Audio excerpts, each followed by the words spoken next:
All right. Good evening. Hope you're all well. Today we are going to catch up. We're on the very bottom line of Mem Gimel Amud Aleph, and we're going to be going to the bottom of Mem Hey Amud Aleph to the 2.67 lines before the bottom. Dafe, Dape. And then I will not be here Shabbos or Sunday, so Rabbi Handler will be giving shiur on Shabbos and on Sunday. I don't know what's happening Monday. I'm for sure not doing it. Rabbi who? Rabbi Handler actually knows it. I prefer. He learns with Robert in the mornings, like the Chabrusa. With David 3 times a day. All right. I dream about it. So we're going to catch up.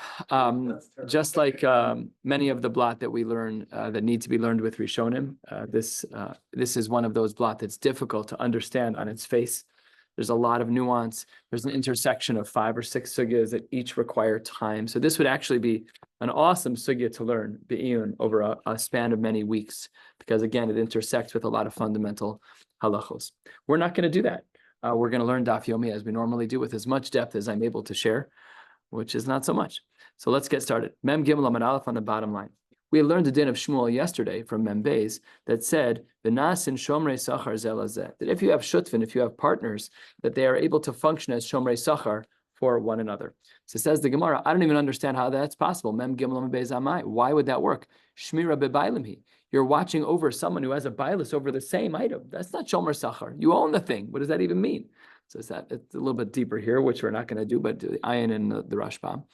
And Tosfos. So the Gemara says, Amar Papa de Amar Le, it's where the Shutaf who's being a Shomer Sachar says, Shmor li hayom v'ani shmor l'machar. Our partnership is that on Mondays, Wednesdays, and Fridays, I own it. And on Sundays, Tuesdays, and Thursdays, you own it. So on the off days, I can be a Shomer Sachar. But I'm not the owner on those, even though Bigadol, I do have a connection to the item or whatever we're talking about. But on the off days, I can be a Shomer Sachar for you as a Shutaf. That's what Shmuel meant. Tanu Rabbanan, the rabbis have taught us in a brisa. And this brisa is going to be the subject of our conversation for the next blot. And it's a little bit, on its face, easy to understand, but really not. It says the Gemara, Machar lo bayis, machar lo sadeh. A person sells a house, a person sells a field. Ein made lo aleha mibnei shachar yusalav. One shutaf is not allowed to be made for the other person about that because mibnei shachar yusalav, because there's a certain responsibility between the shutfin. However, machar lo para, machar lo talis, things that are metaltalin as opposed to karka. If you sell something that's a movable object, then me'id lo aleha mibnei she'en achrayus olav. There is no achrayus by metaltalin. Let's talk for a moment about this in regards to a balchov. Let's say that I make a sale to you. I sell my phone to Mark, and then someone to whom I owe money goes over to Mark and says, "I'm taking Phil's phone. He owes me money." There, that doesn't work. That's only true by karka. That's only true by things that have achrayas. So if I sell Mark karka and I owe David money, David can go to Mark and say, "I'm sorry, buddy, this is sold by achrayas," and Mark is out. Mark can come back to me and recollect, but David's allowed to do that, not by metaltalin. So that's the distinction between the first part of this brisa where it says that when you're selling something with achrayas, therefore, because there's achrayas, I'm no gevadavar. I can't be made on you because I benefit from that. However, when it comes to metaltalin, I'm allowed to give edus because once I give it to Mark, there is no benefit for me. If he takes it from Mark, done. There's no Mark. They can't even take it from Mark because metaltalin is not be'achrayas. Asks the Gemara, Ma'ishna Resha, U'Ma'ishna Seifa. Please explain each of these cases. The first answer that we're going to learn right now with Rav Sheshes, a third of the way down in Mem Gimel, is an Amud long. And the second answer, which will be Rav in Bar Shmuel, starts 5 lines from the bottom. Let's figure out this case. Amar Rav Sheshes, Resha, and hold cup here. This requires patience. What is the ratio? What is the safe? The Resha is Machar lo Bayis, Machar lo Sadeh, and the Seifa is Machar lo Para, Machar lo Talis. Correct. What the Gemara is asking is not that way. Even the way I tried to phrase it gently was what is each case. That's really what it's really trying to find out. You're correct. It's not actually Maishna between them because that part does seem to be fairly obvious. But instead, the question actually is, what are the cases? It literally tells us this has achrayus. This doesn't. Correct. It seems clear that that's the case. It does seem that way. But really the question is just more broad. What are the cases? And we'll see from the answer that that's what the Amoraim were trying to figure out. Look at the answer. Amar Rav Sheshes, Reisha, what was the case in the Reisha? So here we have to hold cup and what the case was. Let's first look back at the case. Machar lo bayis, machar lo sada, ein made lo aleha. That if I'm a shutaf with you and there's a house that's sold, so then there's no edus. Says the Gemara in the name of Rav Sheshes, Beruvain shegazal sada mishimon. There's going to be 4 players here. Ruvain's the thief. The property belonged to Shimon. Ruvain stole the property from Shimon and sold it to Levi, Machra the Levi. Okay, so Shimon owned the property. Ruvain's a thief and sold it to Levi. And then Va'asi Yehuda, the 4th party, become Ar'er. And then Yehuda goes over to Levi and says, hey, Karesh, Shimon owes me money. That's mine. I'm taking it. He's my Ar'er. Or he says it was my property initially, whatever the ir or is. The lo lezel Shimon le'ashid le'levi. Shimon, who owns the property, cannot give edus. Why not? Because the nichale dehadra. He'd rather it be in Levi's property than it be in Yehuda's property. You're picking the better of 2 evils. And it would therefore be nogea be'edusan for him to say, no, this doesn't go to Yehuda, goes to Levi. Because that shift of edus that he might give indicates a negia. It indicates that he would rather it be by Levi. We'll see soon in the Gemara Svara as to why that's the case. And therefore that is considered to be nogea be'edusan, and Shimon cannot give edus. Says the Gemara, wait 1 second. If the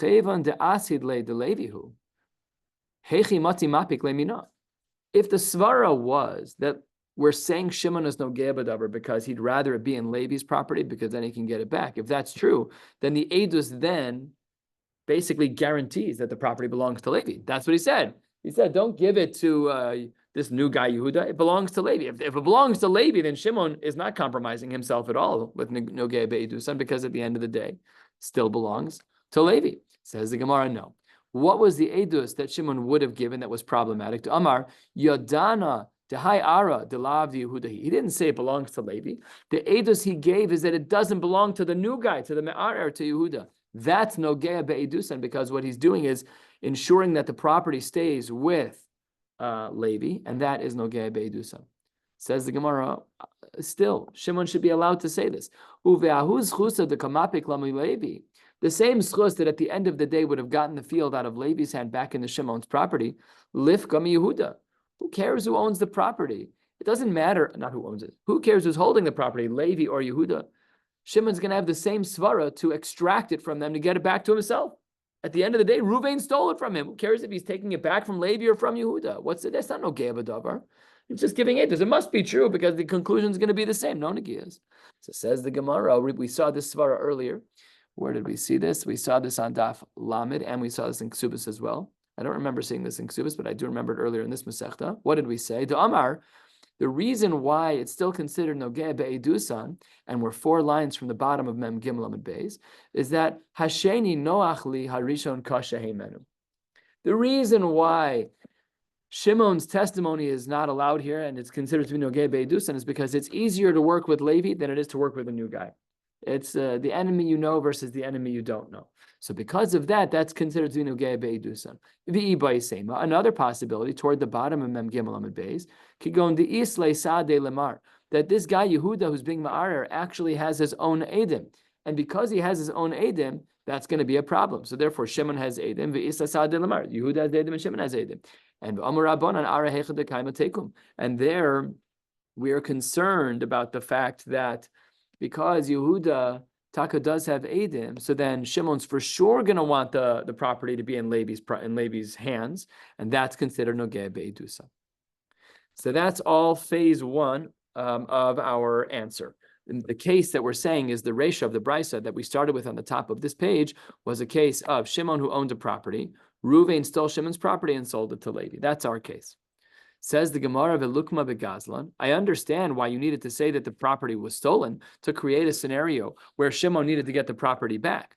But why did the answer that Rav Sheshes gave 7 lines down on Mem Gimel Amud Beis have to be that Ruvain stole it from Shimon and sold it to Levi? Just let it be a case of Gazlanas. That should be sufficient. Says the Gemara, you're right in intellect, I agree with you. Mishum de Kabayla Misna Seifa. The reason why our case in the Reisha speaks about a Mechira and not just Gazlanus, is because the Seifa, the case of the Metaltalin, of Machar Para and machar talis, that case says that it's a case of mechira, and that needed to be the case because machar lo para, machar lo talis, the dafka machar, the havala yeush v'shinui rishus. In that case, when the brisa speaks about the fact that I sold a para or sold a talis, I need to have zero ownership anymore so that I have no tie to it in order to be able to give edus. When does that happen? Only with the mechira. How do we define a mechira in halacha? Well, you have yeush and you have shinui rishus. I'm selling you a phone, I'm selling you a shofar, I'm selling you a car. Goodbye, they're out of sight, out of mind. I'm done. Then I'm allowed to give edus, no problem. But I needed the mechira in that case. And because I needed the mechira in that case, then therefore I had it in the reisha as well. But you're right. Al Svara, the reisha could have been without mechira. The reisha could have just been a case where Shimon's property was stolen by Ruvain. And then we could have been done. Could have been fine. Aval lo machar, had it been that in the case of metaltalin, mem dalar medalaf 3 lines down, had it been that in the case of metaltalin that the property wasn't sold, the hadrale, where he could have easily gotten it back, lo, he could not give edus in that case. That's mamish no ge beidus, and because you can get the item back just by giving testimony. And because in the seifa we needed mechira, Tana Resha Nami Machar. We therefore needed in the Seifa, when we spoke about metaltalin, we therefore needed in that case to have the word Machar. Says the Gemara of Seifa in regards to the metaltalin of the mechira of the para and or the talis, Nami nehid miyayish migufe. I understand that he might have been miyayish from the property itself, but midame mi miyayish, maybe he would be able to get the money back, even if not the property back, if he gave edus, and therefore maybe we shouldn't trust his testimony because it's no gei beidus, son. Even if he can't get the phone that I sold you, maybe I sold Rabbi Sandberg, I sold him a phone, but maybe I'll get the cash back. So says the Gemara, lo tricha de mis gazlan. No, we're talking about a case where the gazlan died and you're never recollecting the funds. Where do we see this idea? That's not. This is a Mishnah in Maseches Bava Kama. A person steals something and feeds their children, and then the father dies and leaves the children with whatever they benefited from. The children are pturim l'shalim. That's not their fault that the father stole. So if there's a father who steals, Chaim the Gazlan, Gavriel the Gazlan, he steals and he gives it to his kids, and then Gavriel dies. That's it. The kids are pater l'shalim. So therefore, we have the same rule. That's why, says the Gemara, we must be talking about a case where the Gazlan died. Because if the Gazlan didn't die, then the Gemara's claim is excellent, and perhaps we would have no gei beidus, and even by metaltalin, it must be that the Gazlan died. Says the Gemara, "V'lukma b'yoresh." Why did Rav Sheshes try and establish this case with a case of mechira?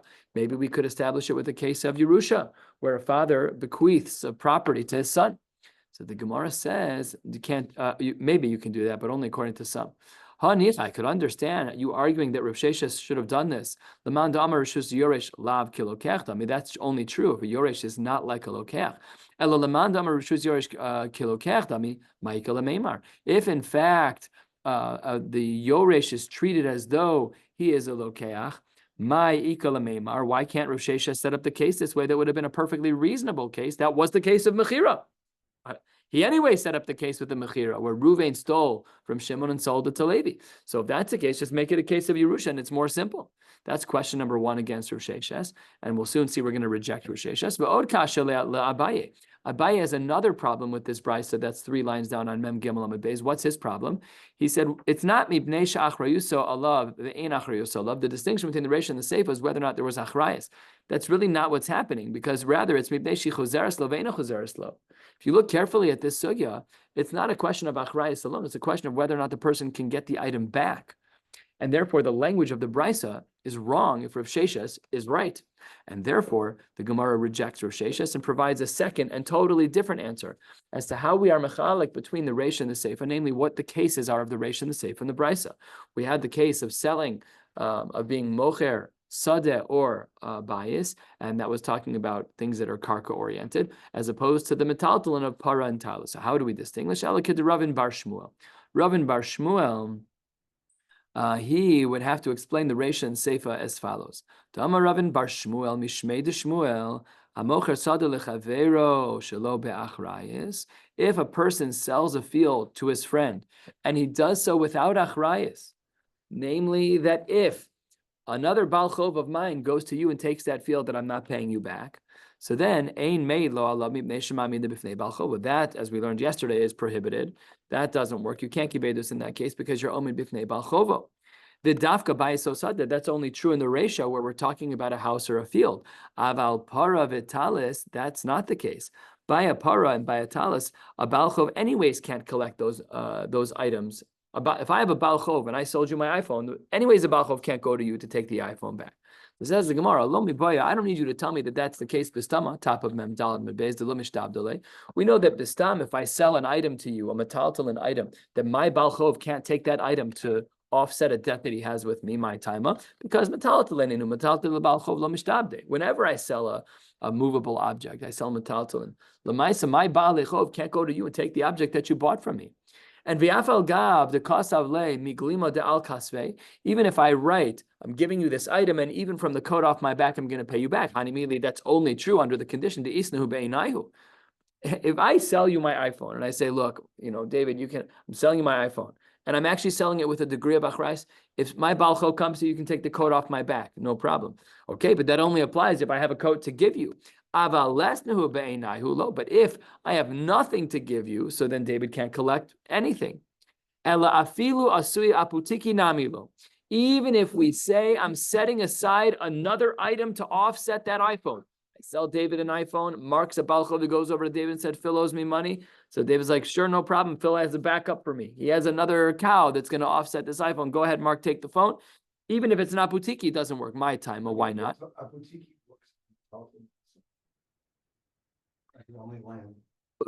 Just right here, we're right here. It's exactly right. My time, a kid Rava. He does hold that way. That by an eved, if you made an eved an apotiki and then you sold an item, gova mimenu, that's allowed by an eved. However, shoro v'chamoro apotiki macharo ein balchov gova heimenu. Here we have a split. He distinguishes between eved, which is similar to karka, and metaltalin. So that's the distinction that the Brisa gives. Perfectly done, David. It's exactly what the Brisa means. It's not a Brisa, it's a Rava. It's exactly what Rava says, is that it depends what's going on. But by metaltalin, lemaisa, ein balchov gova heimenu. So even if you want to claim a case of apotiki, that I sold you the iPhone, and if Mark takes it, you can have my cow. That doesn't work by metaltalin. You're not allowed to do that. It only works by an eved. So therefore, my time, because high is lakala, but high less lakala. This is, again, it's a sidebar, but the reason why the apotiki works by an eved, but doesn't work by metaltalin is because by an eved, there's a kol, and by metaltalin, there is no kol. Says the Gemara, a third of the way down in Memdal and Beis. This is a principle we've learned before. There are times in halacha where metaltalin can have a status of achrayis, and that is if I say to you, I'm selling you my property with all of the metaltalin in it. Those items are collectible to a balchov. And then you can come back to me and recollect whatever that's fine. So says the Gemara, perhaps our case, maybe the Bryce is wrong that we started with at the beginning of at the top of Mem Gimel on the base. Because the Amar Rabba, if in fact the metaltalin were purchased on the karka, so then kani mekarkoi, kani metaltalin. That's a real problem. Because maybe our Bryce is wrong. So it says, what's the qualification of this? The only way this would ever happen where metaltalin are nikne agav karka is if you write the lo asmach lo ketov se the which is actually a line that we have in our ksubas. That's a line that we have, that this is a real kinyan. It's not stam, it's not some game, it's a real deal. So how would our Gemara answer that question? Because if that's true, that karka is nikne agav metaltalin, and our Bryce is discussing that case, then there's no way to distinguish between the Reish and the Seifa. They're both talking about the same thing, because it's metaltalin that was nikne agav karka. Mayaskinan, says the Gemara, what then must be the case? Where the purchase was made so quickly that it couldn't have been done in a way where there was karka. So we have to make a new kimta. But you're right. If karka was sold and metaltalin was sold with it, and the metaltalin was sold agav karka, you're right. Absolutely, there would be achrayis in that case. Maybe the person had a condition when he sold it and said the iknihu, that when I sell, it's the future, I will sell anything in the future that the metaltalin will be connected to karka in the future, therefore there is achrayis. Shamas mina the ikni, maybe we can infer from here that when we say whatever sale I make in the future, that's kanu machar kanu v'horish lo mishtabed, that in a case like that, where a person is koneh and they sell something, and then they're koneh, and then they're horish lo mishtabed, that only if it's agav karka that we can have this, but not if it's a yerusha lo tzricha, that can't be the case. To ka'amre edim yodinan bei behai de lo havale arame olam. Says the Gemara, we must be dealing with a case where the person who says ikni in the future actually has no karka. And if you have no karka at all right now, then your condition doesn't work. And then the problem is solved. We're not concerned about metaltal. Maybe that's why you're not sleeping. You're drinking all that Coke. Nope, that's not correct. You're I'm awake working. I'm not awake, not sleeping. The second I hit the pillow, I'm done. Baruch Hashem. I'm a Karesh. It's just how we roll, genetically speaking. That's what. Okay, let's talk about important things. Says the Gemara. Wait 1 second. Amar Rav Papa. 7 lines, 8 lines, 9 lines from the bottom of Mem Daled Mem Beis. Hold on 1 second. Let's say that I sell Mark, I sell him a field that is shelo be'achrayis. That means that you can come collect from him, and Mark cannot come collect back from me.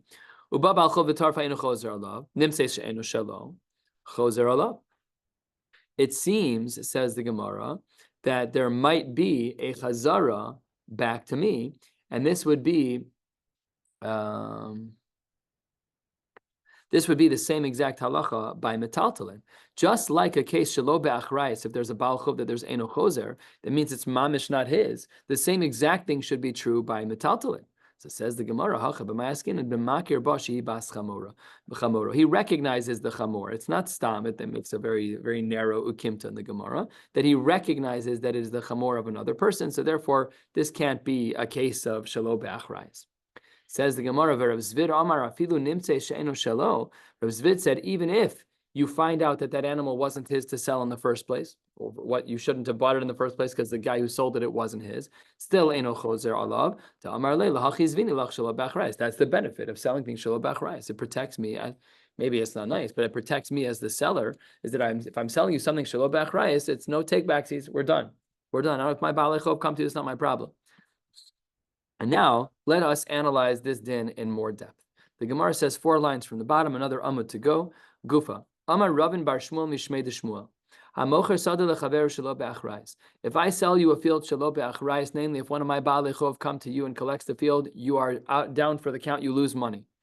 Ein meid lo aleha mimnei shemami mida b'fnei baal chova. We saw this on the previous amud, that's not allowed because you're being omed b'fnei baal chova. So says the Gemara. So asks the Gemara, Hechidami, what's the case? And the Gemara wants to know as follows. Top of Memhei Amidal. Isle ara achrisi. If the person has another piece of property, aledi de hadar, then there's no nogea at all, because no matter what happens, under all circumstances, if Mark takes the field from David, then he's still not coming back to me because I have other properties, so we're good to go. And either less ara achrisi, my nafka lemina. And who cares if there aren't other properties? So it's not nogea be'edus either way, because it's shelo be'achrayis. So it says the Gemara, La'olam de lesle ara achrisi, de amar lo nichli de lahave, lo ve'rasha v'lo yashalim. The seller is saying, I don't want to be that guy. What's the case scenario? The case scenario is, if I say to my father, I sell my father a field shelo be'achrayis. And that means that Mark is a baal chov. He goes to my dad and says, look, Phil owes me money. Here's the document that Phil owes me money. The property that Phil sold you, Dr. Karesh, was shelo be'achrayis. So Mark takes that property away. Now, my father is out of money right now, but I don't want to, that's not right. And therefore he feels lo ve'rasha v'lo yashalim. I feel bad as a seller. I don't want to be that guy. Yes, you're right. I sold it shelo be'achrayis. That was a kedit, but I feel bad. L'maisa, I caused someone to be out of money. Says the Gemara, so. If that doesn't work, then Mark is out of money. Somebody's out of money no matter what. L'gabe idach by Mark nami lo ve'rasha v'lo yashalim. So says the Gemara, you're right, somebody's out of money, but that's the nature of the sale. You don't have to feel guilty. If you sell a property, shelo be'achrayis, that's fine. They're allowed to do that. You're allowed to do that. Mark will have to come to me directly for the money that I owe him, but it's not considered lo ve'rasha v'lo yashalim. Last sugya for the day, and a different sugya from before. We saw our two lengthy answers and another small sugya. We saw the answer of Rav Sheshes on Mem Gimel Amid Beis. We saw the answer of Ravin bar Shmuel on Mem Daled Amid Aleph and Mem Daled Amid Beis. Now let's learn one last sugya. 7 lines down, a third of the way down on Mem Hey Amid Aleph. Machriz Rava made an announcement. V'itema Rav Papa. Some say it was a different person. Desalkin le'ela u'denachtin letas I don't know, letata, whichever. Says the Gemara, those who are going up to Eretz Yisrael or those who are going down to Bavel. Hi Bar Yisrael, dezavin lechamra leYisrael chabre. If I sell you a donkey, and v'ka'asi akum v'anis lemine, and the akum takes it. Dina, the halacha is Dinahu demafti lemine. We need to make every effort to get it back from the goy, lest he actually have a legal claim to that animal. That's only true if we don't recognize the animal as being Shimon's or whoever we bought it from. That's only true in that case where, because it doesn't belong to the neighbor by visual confirmation, it might actually be that the person owns it. That's possible, that the non-Jew owns it. But if in fact we know that it doesn't belong to the guy and he's just a regular thief, then we're not obligated to chase after the guy to take it. As well, this is fascinating.